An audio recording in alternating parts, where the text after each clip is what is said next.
ચલો આજે હું લઈને આવી ગઈ છું દરેક ગુજરાતીને ભોજનની અંદર જોઈએ ખાવામાં દરેક ગુજરાતીને એના વગર ચાલતું નહીં. સિઝન આવી એટલે 12 માસનું બનાવવાનું તૈયાર. એ રીતે મેં બી બનાવ્યું છે કાચી કેરીનું અથાણું, ગોળ કેરીનું અથાણું, મીઠું અથાણું. તો તમારે આવું અથાણું બનાવવું હોય તો ચલો હું કઈ રીતે બનાવું છું એ રેસીપી તમને બતાવું. ચલો આ લીધી છે મેં હાફૂસ કેરી 1.5 કિલો. તમે કોઈ બી કેરી લઈ શકો છો. એની અંદર આપણે નાખીએ મીઠું, લગભગ 3 ચમચી જેટલું, 3 થી 4 ચમચી જેટલું મીઠું નાખી દેવાનું. હવે નાખીએ આપણે હળદર 2 ચમચી જેટલી. હવે એનું ઢક્કન બંધ કરી આપણે આવી રીતે મિક્સ કરી લેવાનું. એને ચમચાથી મિક્સ નહીં કરવાનું અને નહીં હાથથી મિક્સ કરવાનું. બસ આવી રીતે મિક્સ કરીને હવે ઢક્કન ફિટ બંધ કરીને એક જગ્યાએ 2 દિવસ માટે મૂકી દેવાનું.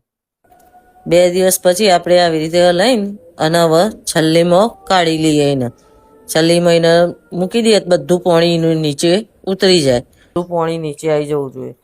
1 કલાક સુધી આપણે આવી રીતે મૂકી રાખવું. એને જો આપણે કેરીના ટુકડા કાઢી લીધા ને બહાર 1 કલાક ઓલે, હવે દેખો બધા સુકાઈ ગયા છે ને. હવે એને બરણી ભરી લઈએ પાછા. હવે એના અંદર મેં 1.5 કિલો કેરી લીધી હતી એટલે એના અંદર હું 1.25 કિલો ગોળ નાખે. આપણો ગોળ અને કેરી બંને ભરી લીધું.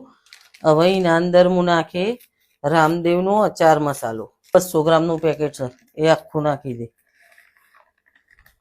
એના અંદર આપણે કશું જ નહીં નાખવાનું, ના ચમચાથી હલાવવાનું છે. બસ આ ઢક્કન બંધ કરી દેવાનું અને 2 દિવસ આવી રીતે પડી રાખવાનું. ખાલી આમ આવી રીતે હલાવી દેવાનું.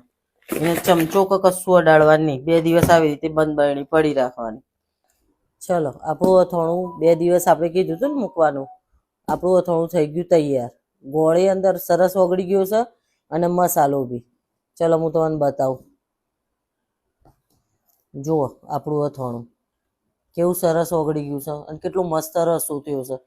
અને આ અથાણું છે વગર તેલનું.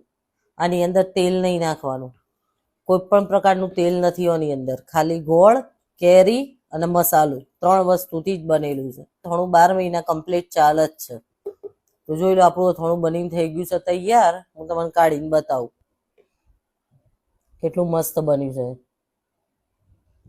આ તેલ વગરનું અથાણું છે. જેને તેલ વાળું ના ખાવું હોય ને એના માટે સ્પેશિયલી તેલ વગરનું અથાણું.